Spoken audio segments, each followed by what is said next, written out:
Discuss applications of electrochemical series. आज हम discuss करेंगे topic application of electrochemical series. So application of electrochemical series. Electrochemical series अभी मैंने आपको बुक में शो करी है, वो एक इलेक्ट्रोकेमिकल सीरीज है। उसकी क्या क्या एप्लीकेशन है, हम उसको कहाँ कहाँ यूज कर सकते हैं। इलेक्ट्रोकेमिकल सीरीज से अगर मैं आपको डिस्कस करूं, थोड़ा सा मैं इलेक्ट्रोकेमिकल सीरीज को आपको शो कर देती हूँ जिससे आपको पता चल जाए अबाउट इलेक्ट्रोकेमिकल सीरीज। तो आप देखेंगे सबसे राइट हैंड साइड में, लेफ्ट हैंड साइड में अगर आपको देखें तो आपको लिखा हुआ होगा रिडक्शन हाफ रिएक्शन। टेबल में अगर आप देखेंगे तो आपको मिलेगा reduction half reaction.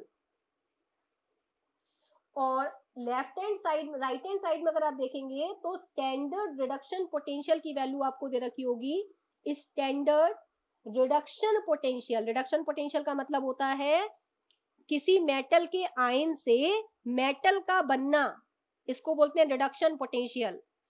E not का मतलब इलेक्ट्रोड स्टैंडर्ड है, तो E naught M N positive to M, it means standard reduction potential in volt. ये आपको किसमें दे रखा होगा, वोल्ट में। मैं कुछ कॉमन आपके साथ में डिस्कस करूंगी इलेक्ट्रोकेमिकल सीरीज में, कुछ कॉमन, बाकी मैं डिस्कस नहीं करूंगी। टेबल तो बहुत लंबी है और ना ही हमें किसी की वैल्यू लर्न करनी है। हमें सिर्फ दो ही वैल्यू आप लर्न कर लीजिए, एक जिंक की और एक कॉपर की, बाकी किसी की वैल्यू आपको लर्न नहीं करनी।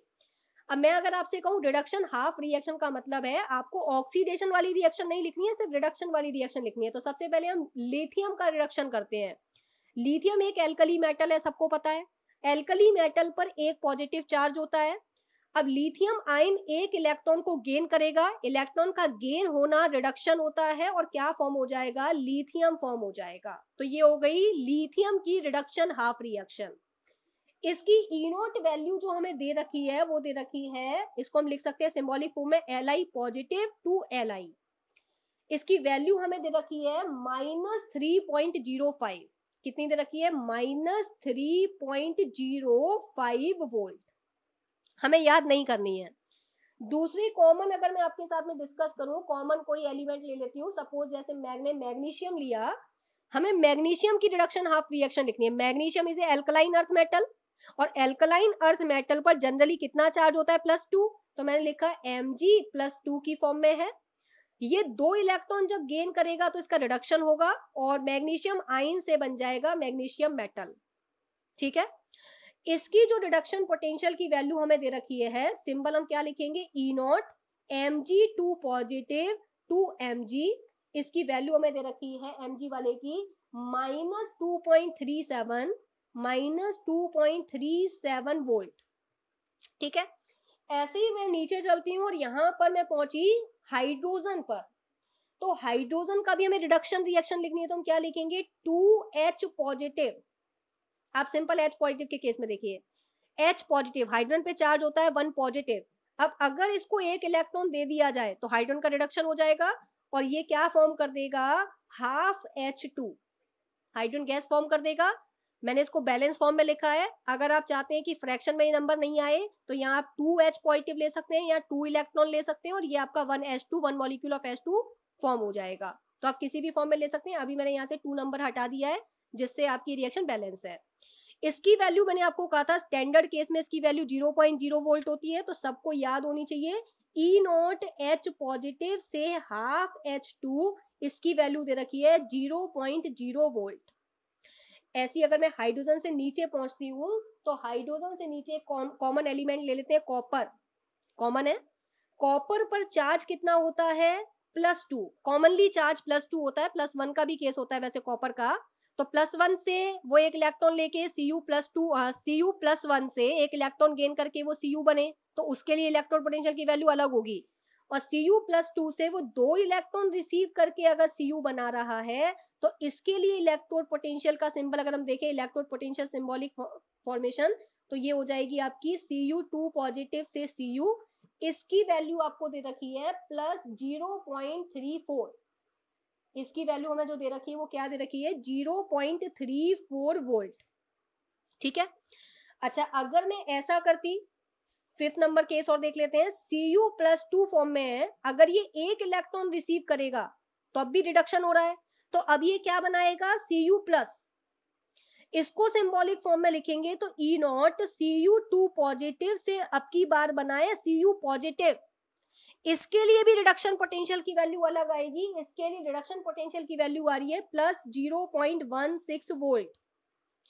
तो डिपेंड करेगा कितने इलेक्ट्रॉन गेन हो रहे हैं, क्या बन रहा है, मेटल बन रहा है, मेटल आयन बन रहा है, उसके बिहाफ पर आप ये मत देखिएगा कि दोनों कॉपर है तो इनकी इलेक्ट्रोड पोटेंशियल की वैल्यू, रिडक्शन पोटेंशियल की वैल्यू सेम होगी, नहीं, इसने 2 इलेक्ट्रॉन रिसीव करे हैं, इसने एक ही इलेक्ट्रॉन रिसीव किया है, इस आयन ने 2 इलेक्ट्रॉन रिसीव करके सॉलिड मेटल फॉर्म करी है और इसने एक इलेक्ट्रॉन गेन करके अभी मेटल आयन ही बनाया है, तो इलेक्ट्रोड पोटेंशियल की वैल्यू आप देख रहे हैं अलग अलग आ रही है, ठीक है। लेकिन आप जरा फोकस करिएगा, जब आप ऊपर से नीचे की तरफ आ रहे हैं, तो ऊपर से नीचे की तरफ आने पर आप देख रहे हैं कि रिडक्शन पोटेंशियल की वैल्यू पॉजिटिव होती जा रही है 0.00 वोल्ट, उसके बाद 0.16 वोल्ट, इसको हम थोड़ा सा ऊपर ले लेंगे और इसको ऊपर ले लो और इसको नीचे, इस वाले पॉइंट, इस वाली रिएक्शन को आप ऊपर ले लीजिए और इस वाली रिएक्शन को आप नीचे ले लीजिए, तो आप देख रहे हैं कि ऊपर से नीचे आने पर आपकी रिडक्शन पोटेंशियल की वैल्यू पॉजिटिव होती जा रही है, बढ़ती जा रही है।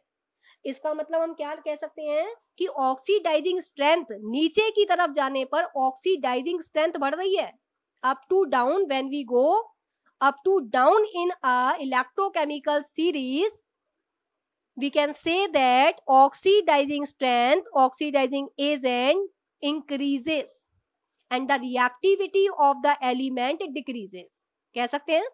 और अगर मैं नीचे से ऊपर की तरफ जाऊंगी तो मैं क्या कह सकती हूँ, ऊपर से नीचे जाने पर when we move from down to up in electrochemical series, क्या चीज बढ़ रही है, आपकी रिडक्शन पोटेंशियल की वैल्यू तो डिक्रीज हो रही है, बट रिड्यूसिंग स्ट्रेंथ इंक्रीजेस, नीचे जाने पर ऑक्सीडाइजिंग स्ट्रेंथ इंक्रीज हो रही है, ऊपर जाने पर क्या इंक्रीज हो रहा है, रिड्यूसिंग स्ट्रेंथ इंक्रीज हो रही है। आपने सुना होगा 11th क्लास में, मैंने कई बार रिपीट किया है, lithium is a best reducing agent, lithium की पोलराइजिंग पावर ज्यादा होती है, लिथियम बेस्ट रिड्यूसिंग एजेंट में काउंट होता है, तो आप देखिए पूरी इलेक्ट्रोकेमिकल सीरीज में लिथियम सबसे ऊपर रखा हुआ है, लिथियम सबसे ऊपर रखा हुआ है, और जितनी ज्यादा नेगेटिव में जिसकी वैल्यू होगी रिडक्शन पोटेंशियल की, वो उतना बेहतर रिड्यूसिंग स्ट्रेंथ वाला एलिमेंट होगा। सबको मेरी बात क्लियर हो गई, सबको मेरी बात समझ में आ गई कि ये सीरीज कैसे अरेंज की गई है, ये सीरीज कैसे बनी है, ये रिएक्शंस हम कैसे लिख रहे हैं, इनके सिंबल्स फॉर्म में हम कैसे वैल्यूज लिख रहे हैं, ये वैल्यू कैसे निकली है स्टैंडर्ड फॉर्म में, शी के साथ कनेक्ट करके, शी के साथ कनेक्ट करके हमने इनको निकाला होगा। अब अगर मुझे लिथियम की वैल्यू निकालनी है तो लिथियम को शी के साथ, हाइड्रोजन के साथ कनेक्ट करेंगे। अब कनेक्शन में मैंने आपको क्या बताया था, जिसकी वैल्यू ज्यादा पॉजिटिव होगी वो कैथोड की तरह एक्ट करेगा, तो हाइड्रोजन की वैल्यू पॉजिटिव है, हाइड्रोजन कैथोड, और लिथियम एनोड, मतलब लिथियम ज्यादा रिएक्टिव है, हाइड्रोजन लेस रिएक्टिव है, तो इसकी सेल बनेगी लेफ्ट साइड में और इसकी सेल बनेगी राइट साइड में। सबको मेरी बात यहां तक क्लियर हो गई होगी, क्या सबको मेरी बात यहां तक क्लियर है? Yes ma'am. तो नीचे जाने पर हम क्या कहेंगे, नीचे जाने पर आपकी रिड्यूसिंग स्ट्रेंथ बढ़ रही है, क्या बढ़ रही है, reducing strength, reducing strength increases. और अगर हम ऊपर जाते हैं तो हम क्या देखेंगे, ऊपर जाने पर आपकी ऑक्सीडाइजिंग स्ट्रेंथ इंक्रीज हो रही है। तो इन दो बातों का ध्यान रखेंगे क्योंकि कुछ क्वेश्चन इस सीरीज के ऊपर बेस्ड बनेंगे। तो अब हम एप्लीकेशन डिस्कस कर रहे हैं, एप्लीकेशन ऑफ इलेक्ट्रोकेमिकल सीरीज की फर्स्ट एप्लीकेशन नंबर फर्स्ट क्या हेल्प करेगी मेरी फर्स्ट एप्लीकेशन, तो first application is in determining relative oxidising and reducing strength. हम क्या डिटरमाइन कर सकते हैं, determining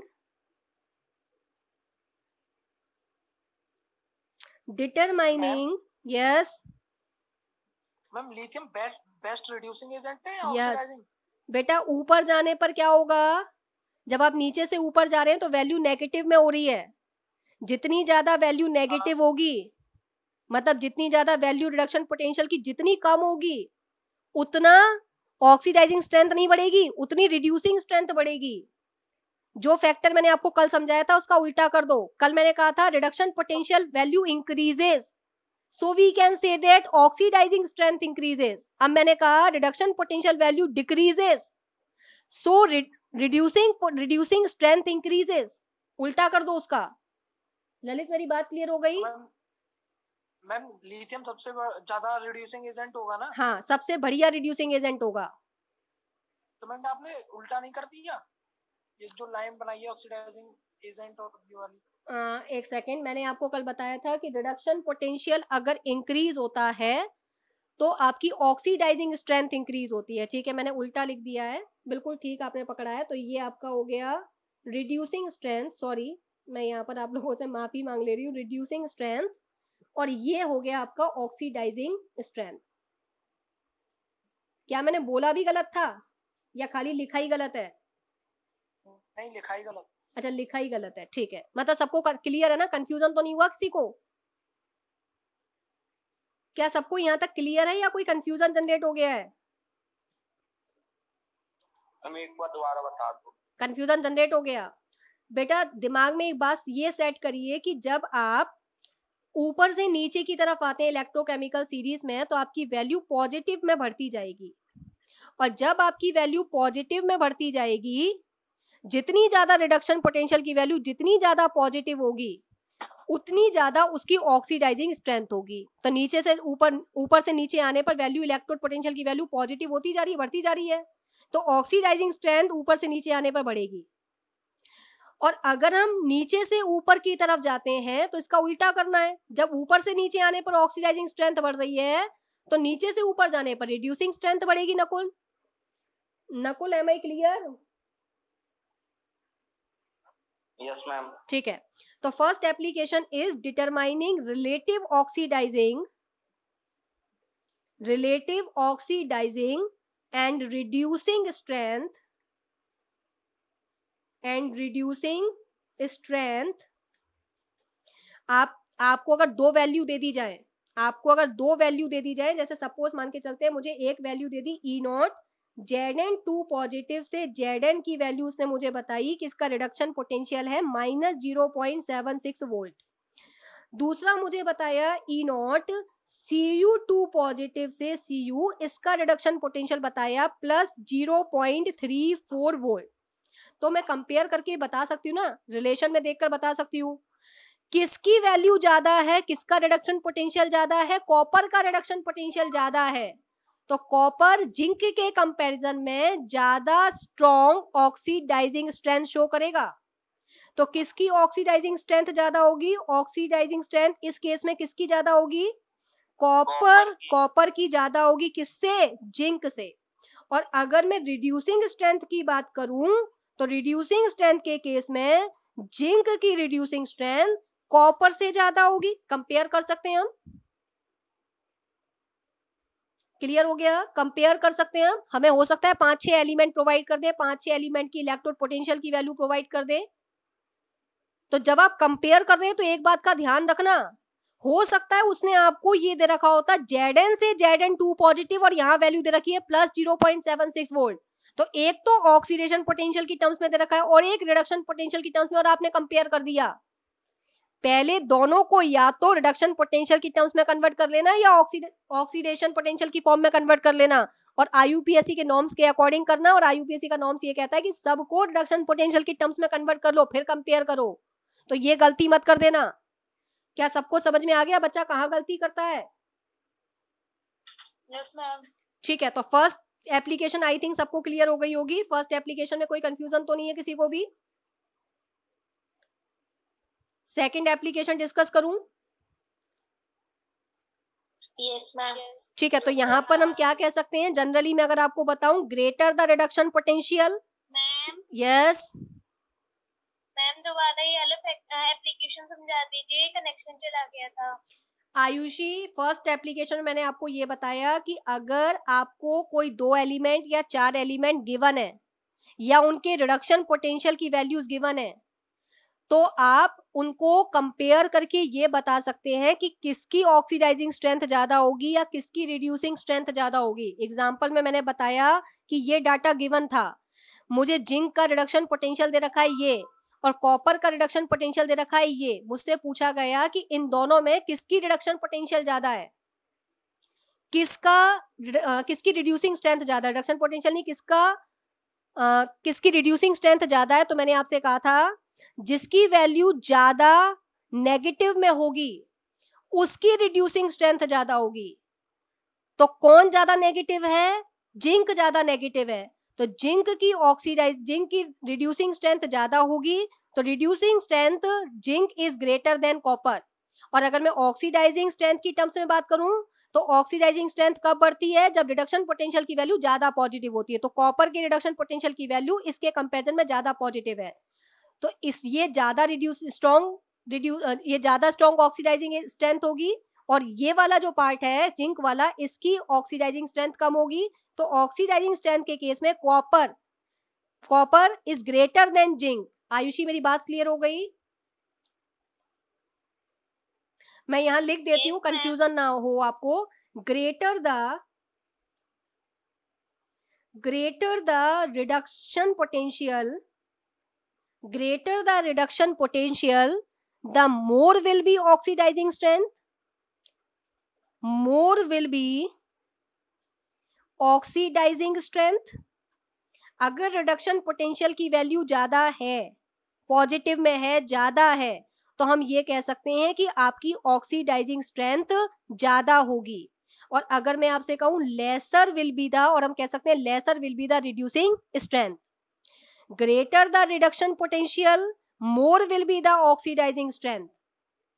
lower the reduction potential, हम क्या कह सकते हैं, lower the reduction potential value, तो हम यहां क्या कह सकते हैं, lower will be the oxidizing strength। क्या सबको मेरी बात क्लियर हो गई? अगर रिडक्शन पोटेंशियल की वैल्यू बढ़ रही है तो ऑक्सीडाइजिंग स्ट्रेंथ की वैल्यू भी बढ़ रही है। पहला फैक्टर हेल्प करेगा। अगर आपको 4-5 एलिमेंट दे दिए हैं या उनके इलेक्ट्रोड पोटेंशियल दे दिए हैं, तो कंपेयर करके आप बता सकते हैं कि किसकी ऑक्सीडाइजिंग स्ट्रेंथ ज्यादा होगी और क्या किसकी रिड्यूसिंग स्ट्रेंथ ज्यादा होगी। क्या सबको पहली एप्लीकेशन समझ में आ गई? yes, अगर आपको फर्स्ट एप्लीकेशन क्लियर है तो मैं सेकंड एप्लीकेशन आपके साथ डिस्कस करूंगी। और second application is in determining activity of metals. Determining activity of metals. Determining activity of metal से मतलब क्या है, इलेक्ट्रोकेमिकल सीरीज में मेटल्स रिडक्शन हाफ रिएक्शन की फॉर्म में प्रेजेंट है। सभी मेटल का आपने क्या कर रखा है, रिडक्शन कर रखा है। रिडक्शन करके एक प्योर मेटल बन रही है, आयन से मेटल, आयन से मेटल, आयन से मेटल, आयन से मेटल, राइट। तो कौन सी मेटल ज्यादा एक्टिव है इलेक्ट्रोकेमिकल सीरीज में? अब फोकस करना, मैंने आपको कल ये बताया था जब मैंने इनडायरेक्ट रिडॉक्स रिएक्शन आपको पढ़ाया था, तो मैंने आपसे कहा था जो मेटल ज्यादा रिएक्टिव होती है वो मेटल ज्यादा एक्टिव होती है। जो मेटल ज्यादा रिएक्टिव होती है उसका ऑक्सीडेशन होता है, वो लेफ्ट साइड में रखी जाती है। वो सेल, वो एनोड वाला पार्ट होता है। मैंने आपको कल डिस्कस किया था, हाइड्रोजन से ऊपर वाली जितनी भी मेटल्स होती हैं वो सब रिएक्टिव होती हैं। अब जिसकी इलेक्ट्रोड पोटेंशियल की वैल्यू, जिसके रिडक्शन इलेक्ट्रोड पोटेंशियल की वैल्यू जितनी ज्यादा नेगेटिव होगी वो मेटल उतनी ज्यादा एक्टिव होगी। आप मेटल की एक्टिविटी कैसे पता करेंगे? आप मेटल की रिएक्टिविटी पता कर सकते हैं, मैं कह रही हूं ग्रेटर क्या कह सकते हैं, ग्रेटर द रिडक्शन पोटेंशियल या लेसर द रिडक्शन पोटेंशियल। जिसका रिडक्शन पोटेंशियल की वैल्यू जितनी ज्यादा लेसर होगी, जितनी ज्यादा स्मॉलर होगी, smaller the value of reduction potential, more will be the activity of the metal. Focus करना बात पर थोड़ा ध्यान से, मैं यहां पर लिख दे रही हूं, lower the value of reduction potential value of reduction potential, reduction potential की वैल्यू जितनी ज्यादा लोअर होगी, मतलब जितनी ज्यादा नेगेटिव होगी, वो मेटल उतनी ज्यादा रिएक्टिव होगी. तो lower the value of reduction potential, the activity of metal is more. आपकी जो एक्टिविटी है मेटल की वो ज्यादा होगी. तो lower the value of reduction potential, more will be the activity of metal, the activity of metal. कितने बच्चों को ये वाला पॉइंट समझ में आ गया कि मेटल की एक्टिविटी हम कैसे पता करेंगे? मेटल की एक्टिविटी को पता करने के लिए आपको ये देखना है कि आपकी रिडक्शन पोटेंशियल की वैल्यू कम होनी चाहिए. जितनी ज्यादा रिडक्शन पोटेंशियल की वैल्यू कम होगी उतनी ज्यादा आपकी मेटल एक्टिव होगी. मेरे हिसाब से ये वाला पॉइंट सबको क्लियर हो जाना चाहिए. एक एप्लीकेशन ये और एक एप्लीकेशन आपकी ये, दोनों एप्लीकेशन आपको क्लियर हो जानी चाहिए. क्या दोनों एप्लीकेशन क्लियर है? ठीक है. तीसरी एप्लीकेशन आप ये देखिएगा, those metal which come above hydrogen in electrochemical series. Electrochemical series में जो भी मेटल हाइड्रोजन से ऊपर है, will liberate hydrogen gas on treating with acid. जो भी मेटल हाइड्रोजन से ऊपर आती है रिएक्टिविटी सीरीज में, वो सभी मेटल्स एसिड से हाइड्रोजन गैस को इवॉल्व कर सकती हैं. अगर मैंने आपसे कहा क्या मैग्नीशियम किसी एसिड के साथ हाइड्रोजन गैस फॉर्म करेगी, तो आपका आंसर होना चाहिए यस, क्योंकि हाइड्रोजन से ऊपर है. तो जिन भी मेटल की वैल्यू नेगेटिव में है, क्योंकि आपकी हाइड्रोजन की वैल्यू 0.0 वोल्ट है, इससे ऊपर जितनी भी मेटल्स होंगी सबकी वैल्यू नेगेटिव में होगी. तो जिनकी वैल्यू नेगेटिव में है वो सब हाइड्रोजन गैस इवॉल्व कर सकती हैं, और जिनकी वैल्यू पॉजिटिव में है वो मेटल हाइड्रोजन गैस को डिस्प्लेस नहीं कर सकती. तो आप वैल्यू को देखकर बता सकते हो ना. अब आप अगर इन दोनों में देखें तो इसकी वैल्यू नेगेटिव है, आंख बंद करके कह देना कि ये वाली मेटल हाइड्रोजन गैस को डिस्प्लेस कर सकती है, पर ये वाली मेटल हाइड्रोजन गैस को डिस्प्लेस नहीं कर सकती. तो तीसरी एप्लीकेशन सबको क्लियर हो गई कि हम रिडक्शन इलेक्ट्रोड पोटेंशियल की वैल्यू को देखकर ये पता कर सकते हैं कि कौन सी मेटल हाइड्रोजन गैस लिबरेट करेगी और कौन सी मेटल हाइड्रोजन गैस लिबरेट नहीं करेगी. पॉइंट क्लियर है? क्या सबको ये एप्लीकेशन समझ में आ गई? Yes ma'am. ठीक है. तो एप्लीकेशन नंबर 3 को अगर हम देखें, तो एप्लीकेशन नंबर 3,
सोनिया,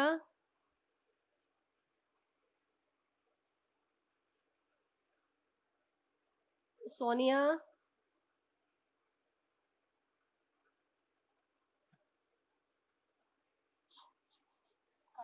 सोनिया, मेरी आवाज आ रही है?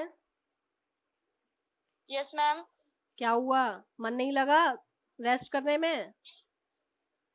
नहीं मैम, सोच रही थी थोड़ा थोड़ा तो सुन ही लूं. अच्छा ठीक है, कोई बात नहीं, सुन लो. तो बेटा थर्ड एप्लीकेशन जो मैंने आपके साथ डिस्कस करी, मैंने आपको बताया जो मेटल हाइड्रोजन से ऊपर आती है इलेक्ट्रोकेमिकल सीरीज में, वो हाइड्रोजन गैस को लिबरेट कर सकती हैं व्हेन रिएक्ट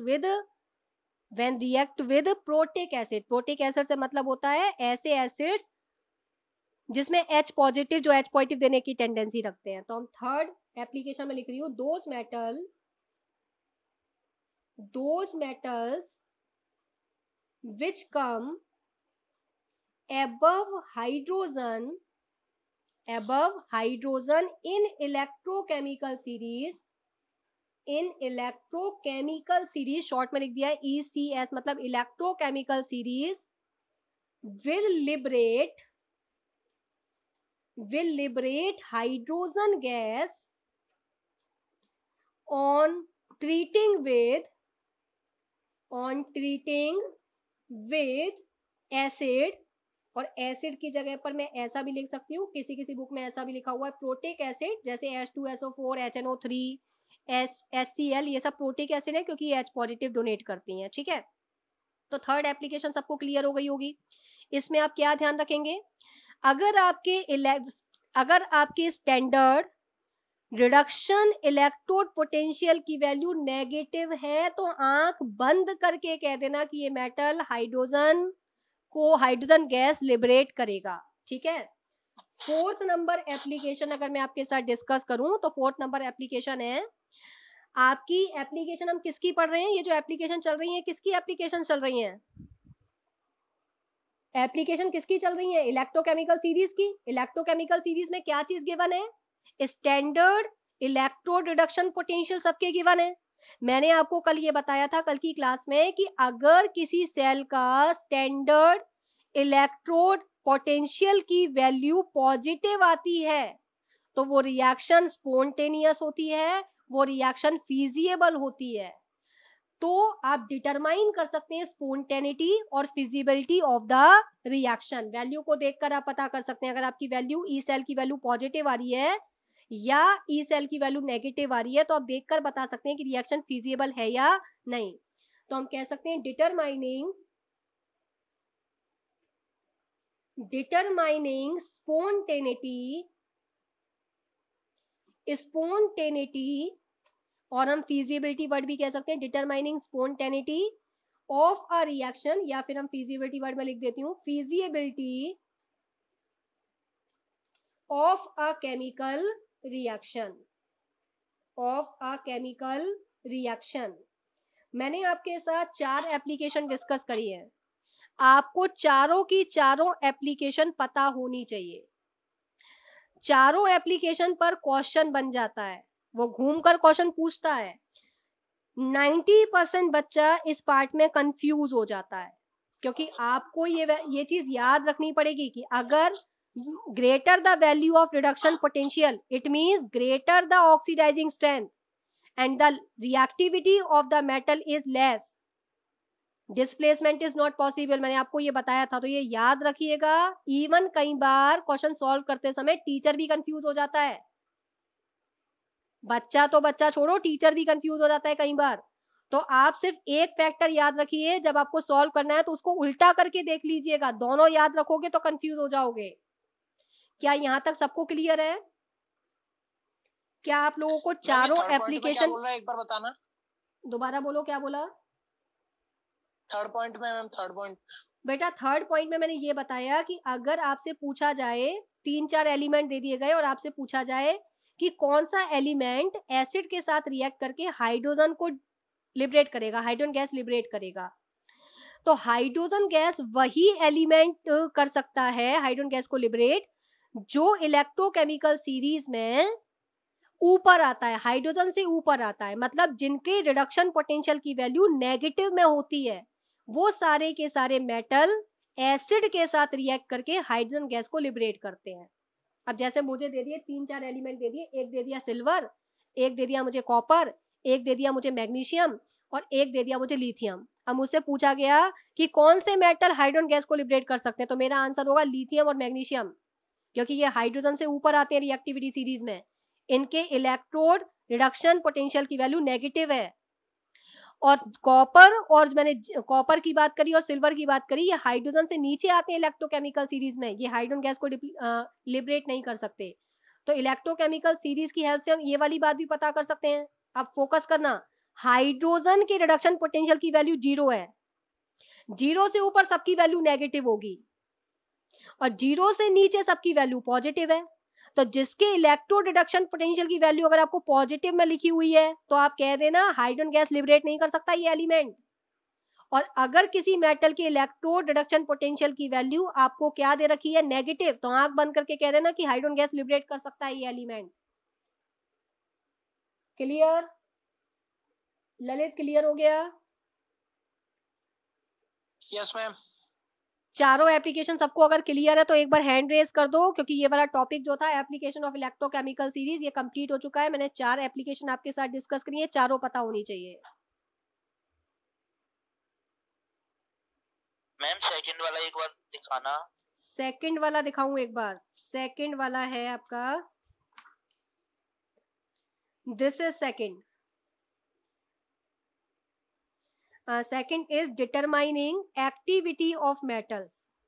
मेटल की एक्टिविटी भी आप पता कर सकते हैं इलेक्ट्रोकेमिकल सीरीज के हिसाब से। कौन सी मेटल ज्यादा एक्टिव होती है? जो हाइड्रोजन से ऊपर होती है, मतलब जिनके इलेक्ट्रोड रिडक्शन पोटेंशियल की वैल्यू नेगेटिव होगी। जितनी ज्यादा नेगेटिव होगी उतनी ज्यादा मेटल एक्टिव होगी। क्लियर है लव? ठीक है मैम। अब सबको क्लियर है तो फटाफट से हैंड रेज हो जानी चाहिए। अभी आपकी जो हैंड रेज की क्वांटिटी है वो है 20। ठीक है, 23, 24 स्टूडेंट, 24। ठीक है, मतलब सबको ये क्लियर है। अब हम नेक्स्ट टॉपिक जो आपके साथ में डिस्कस करेंगे वो टॉपिक है आपका नर्स्ट इक्वेशन। आपका टॉपिक अब क्या है जो हम डिस्कस करेंगे वो है नर्स्ट इक्वेशन। 550 हो चुके हैं, टॉपिक आपका क्लियर तो नहीं हो पाएगा आज की क्लास में, लेकिन मैं आपको फिर भी थोड़ा सा इंट्रो दे देती हूँ कि नेक्स्ट टॉपिक हम क्या डिस्कस करेंगे। तो next topic is, yes love? Ma'am मैं अगर तो ना 5 मिनट पहले क्लास खत्म कर देना, आज भैया का एग्जाम है तो फोन चाहिए था। अच्छा, आज 5 मिनट पहले क्लास खत्म कर दूं? चलिए फिर हम, चलिए ठीक है, फिर मैं 5 मिनट और पहले छोड़ देती हूँ क्लास को। आज हमने 4 एप्लीकेशन ही डिस्कस करी है। कल से हम एक न्यूमेरिकल बेस्ड कंसेप्ट को फोकस करेंगे। कल की क्लास कोई भी मिस मत करिएगा, क्योंकि मोस्ट इंपॉर्टेंट क्लास है कल की आपकी। 90% इस चैप्टर का न्यूमेरिकल कल की क्लास पर डिपेंड करता है। मतलब पूरी पीक्यूएस लगभग ये समझ लीजिए कि आपकी 60% पीक्यूएस कल के कंसेप्ट पर डिपेंड करती है। तो कल की क्लास कोई भी मिस नहीं करेगा, ठीक है? तो कल स्टार्ट करेंगे न्यू कंसेप्ट। आज